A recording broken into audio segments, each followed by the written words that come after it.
déficit controlado no Brasil e isso não afetar o real, a pergunta, Bisneto, é por que afetaria? Essa é a pergunta que tem que ser feita. Por que afetaria? Qual o mecanismo de transmissão concreto, assim, que a gente possa apontar, olha, o déficit vai afetar o real. Como? Entende que isso aí é uma afirmação, como se fosse uma lei da física. Mas não é. Esse é o primeiro ponto. Não é. É pura ideologia isso, tá? Pode haver como pode não haver inflação. E pouco disso tem uma relação direta com o déficit. Veja, em muitos casos o déficit é o que a gente precisa. Por exemplo, de novo a gente está falando pra caramba. Falando não, mas ouvindo falar, os jornais já estão vociferando isso. Aquela ideia de que nós vamos precisar de uma nova reforma da Previdência. Estão falando agora em 78 anos de idade mínima. De idade mínima não, de idade para se aposentar, né? Se nada for feito. E eu posso cravar aqui com 100% de certeza. Se aprovarem para 78 anos, depois de mais 2, 3 anos, eles vão dizer que é 80, com 82, porque nunca vai ter fim. Então, assim, Previdência é um dos exemplos. Não tem outra forma de custear a não ser com déficit. A Previdência vai ser sempre deficitária. É isso. E vai aumentando a dívida pública, né, a proporção em relação ao PIB. E não há uma faixa de corte. Né? Se dizia que não dá para chegar a 70, depois se dizia que não dá para chegar a 80, assim, no debate histórico, tá, gente? Depois não dá, se chegar a 100% do PIB, quebra. Então a gente já teve experiências aí de mais de 250% de proporção de dívida PIB e tudo certo. O que está acontecendo agora, por exemplo, que foi desencadeado por uma atitude do BC do Japão, em nada tem a ver com o volume de dívida pública do Japão. Então o problema definitivamente não é esse. Definitivamente não é esse o problema. Porque o dólar é a moeda universal. Não é assim, é uma construção histórica, Augusto. A resposta resumida e simplória é que os Estados Unidos é a economia capitalista dominante e se constituiu, né, com a globalização das relações capitalistas de produção, a utilização de uma moeda para as trocas internacionais, porque isso se transformou num imperativo. Historicamente, essa moeda é sempre a moeda do país dominante, tá? Economicamente e, por consequência, politicamente. Então é um conjunto de fatores, né? Um conjunto histórico. Os Estados Unidos saem do processo de guerras do século XX como o grande credor internacional, como o maior, vamos dizer assim, possuidor de ativos em ouro, de uma época do mundo que vinha de moedas lastreadas em ouro. Os Estados Unidos se transformou num país de força militar dominante, economia maior. Então, assim, principal economia, vencedor da guerra, maior credor internacional, maiores reservas de ouro, além de uma força militar que se sobrepôs sobre as outras, pelo menos no campo ocidental. Então, historicamente, suplantou a Libra, que era a moeda que antes era utilizada no comércio internacional, justamente porque suplantou a Inglaterra como o país que capitania o desenvolvimento do mundo capitalista ocidental. Então, vejam, quando era a Inglaterra o país dominante, a moeda da Inglaterra era a moeda utilizada no mercado internacional. Eu acho que o dólar está fadado a ter uma contestação. Isso não é um processo rápido e deve demorar. Até o próprio dólar se estabelece somente, totalmente, quando vai se ter o processo de guerras. Então houve uma bagunça bastante grande nas relações econômicas que beneficiou o dólar, né? Então, não tendo isso, deve ser um processo que deve demorar mais, mas a tendência é que, se a China se transformar no país economicamente dominante, que ele também crie o seu próprio sistema de pagamentos, que ele também acabe impondo a sua moeda. O que eu tenho insistido é que não há interesse da China Até então, isso parece estar mudando, porque a conjuntura vem mudando, mas até então não é interesse da China ter a moeda padrão para as trocas internacionais. Por quê? Porque o país que tem a moeda padrão para as trocas internacionais, embora ele tenha uma vantagem exorbitante, que é de exportar a sua moeda e não ter preocupações, vamos dizer assim, em gerar divisas externas, né? Isso é um privilégio exorbitante, né? Apesar disso, tem um contraponto que é: você não pode desvalorizar a sua moeda em relação à moeda padrão para ter vantagem de preço para os produtos que a sua economia é capaz de produzir, que é a estratégia da China. A China mantém um câmbio controlado, ou melhor, uma cesta de moedas com taxa de câmbio controlado, a fim de manter sempre um bom nível de competitividade para a sua economia. Então, o país que tem a moeda dominante não pode fazer isso, porque ele não tem como desvalorizar a sua moeda em relação à sua moeda, né? Não dá. Então, assim, mesmo que ele possa desvalorizar a sua moeda em relação às outras, ele vai continuar tendo a moeda padrão para as trocas internacionais, né? Então, não é a mesma coisa. A Rússia se tornar socialista novamente é uma revolução. Assim, o Putin, ele usa a popularidade da memória socialista dentro da Rússia. Acabei de ver que saiu essa semana, eu acho. Não sei se foi a semana que saiu, mas foi a semana que eu fiquei sabendo. Numa pesquisa mais recente na Rússia. A que a gente tinha era de 2012, que já dava uma grande parcela da sociedade na Rússia apoiando o retorno ao socialismo. Agora nós temos uma pesquisa atualizada que aumentou bastante a proporção de russos que é entusiasta, saudosista do socialismo, tá? Porque tem uma questão assim, uma memória de uma Rússia grande, uma memória de uma Rússia que era um país dominante no mundo, toda aquela questão ufanista, né? Também movida por esse tipo de memória. O Putin, que é um conservador de direita e se sustenta no poder há tanto tempo porque tem apoio dos capitalistas russos, ele usa isso. Mas ele não tem nenhum interesse em implantar o socialismo na Rússia. Ele vai usar essa memória, ele vai utilizar isso como um elemento nacionalista. Entendem? Muito mais numa chave parecida como os líderes da extrema-direita utilizam o nacionalismo do que, né, a proposta socialista que a gente conhece, que até pode defender um nacionalismo econômico. Né? Embora a gente tenha sempre uma visão de mundo internacionalista, tá? A galera aqui no Brasil acha que o Putin é de esquerda, gente, porque o Putin, ele tem uma posição contra-hegemônica, anti-imperialista, mas não é a mesma coisa. Não é a mesma coisa. A questão é que a Rússia tem na sua formatação atual assentada a sua economia a partir das resoluções da dissolução da antiga União Soviética. Dentre estas, a Ucrânia, onde se tinha, por exemplo, entre outras coisas, a indústria aeronáutica desenvolvida pelos soviéticos.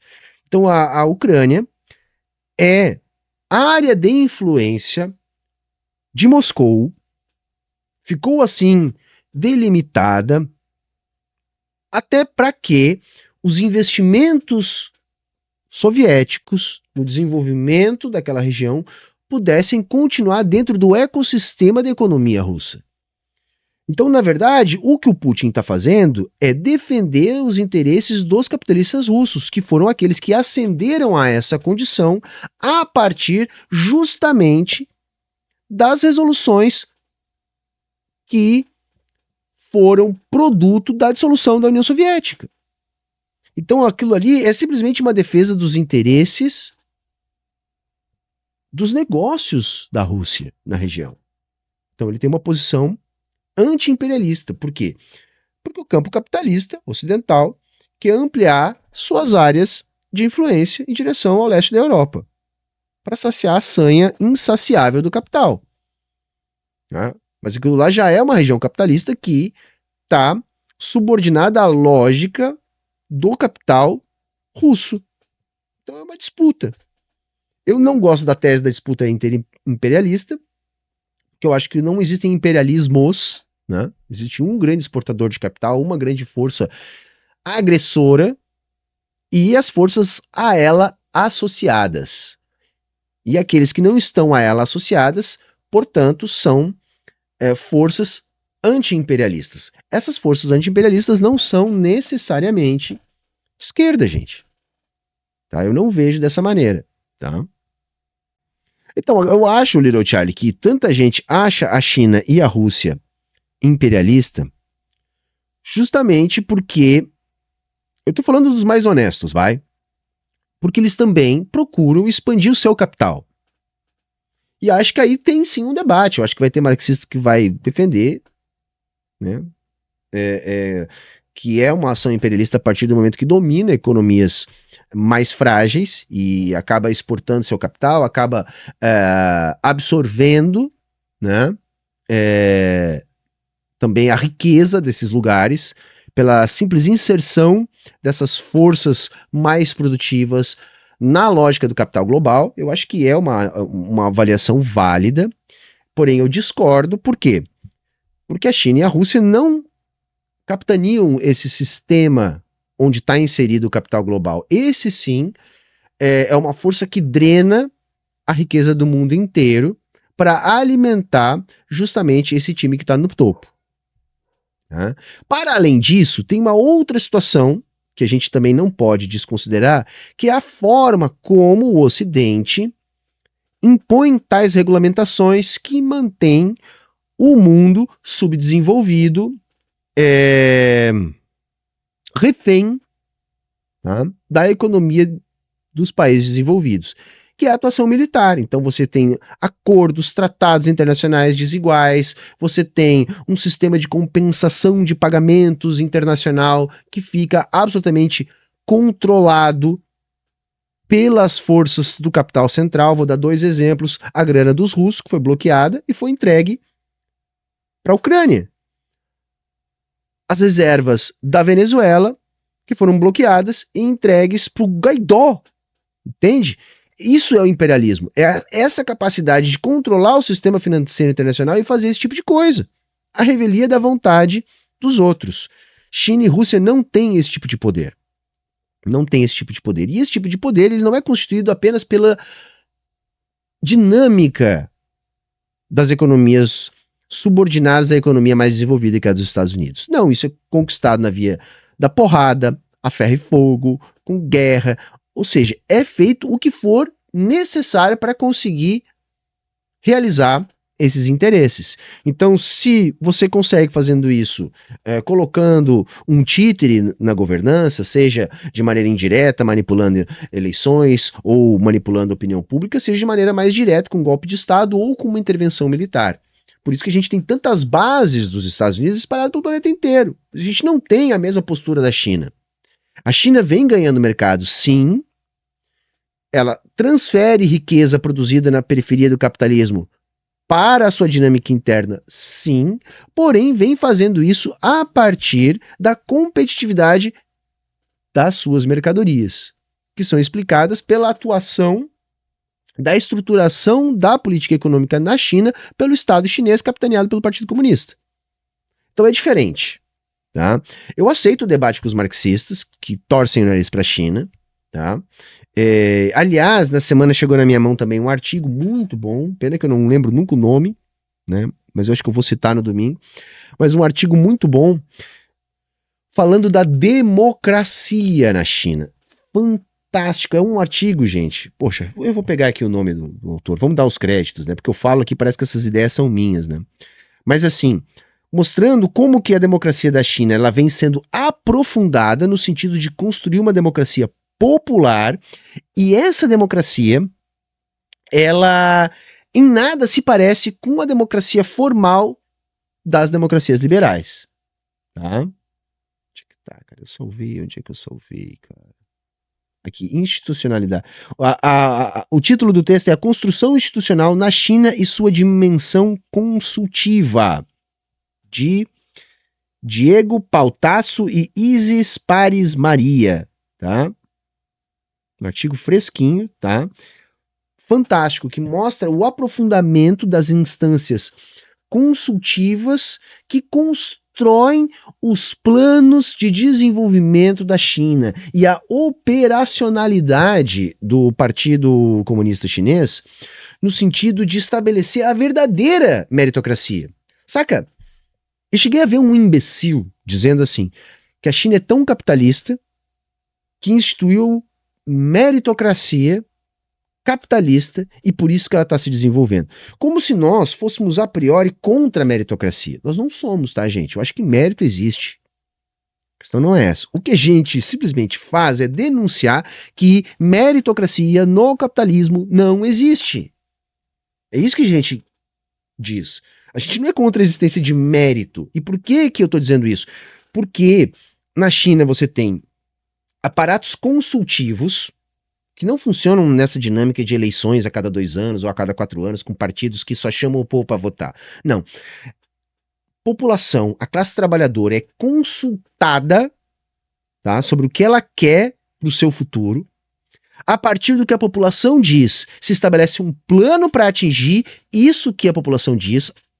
Por quem? Pelos quadros do partido. Esses quadros, eles iniciam no partido e vão crescendo por mérito. Olha só.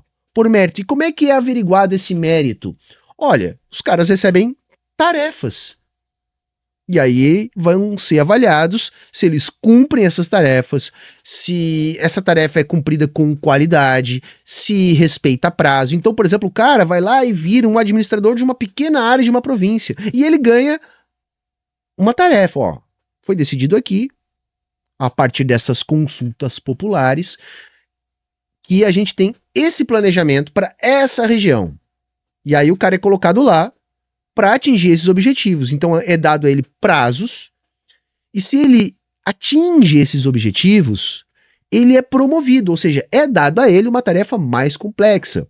Uma cidade maior, uma região maior, ou uma tarefa mais difícil, de repente desenvolver uma região um pouco atrasada em relação àquilo que eles estão almejando.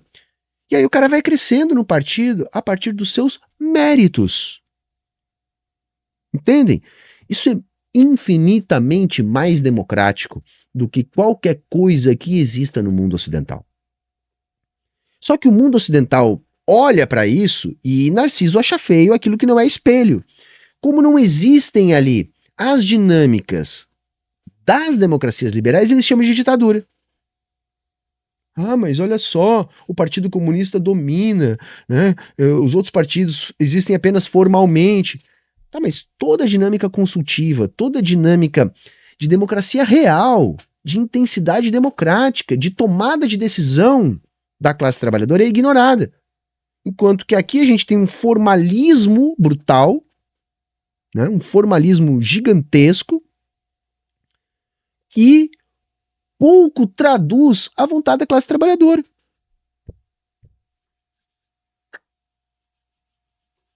Né? É isso, gente. Título, vamos repetir o título aqui do artigo, tá? É a construção institucional na China e sua dimensão consultiva, tá? A construção institucional na China e sua dimensão consultiva, de Diego Pautasso Isis Pares Maria. Tá aí, galera?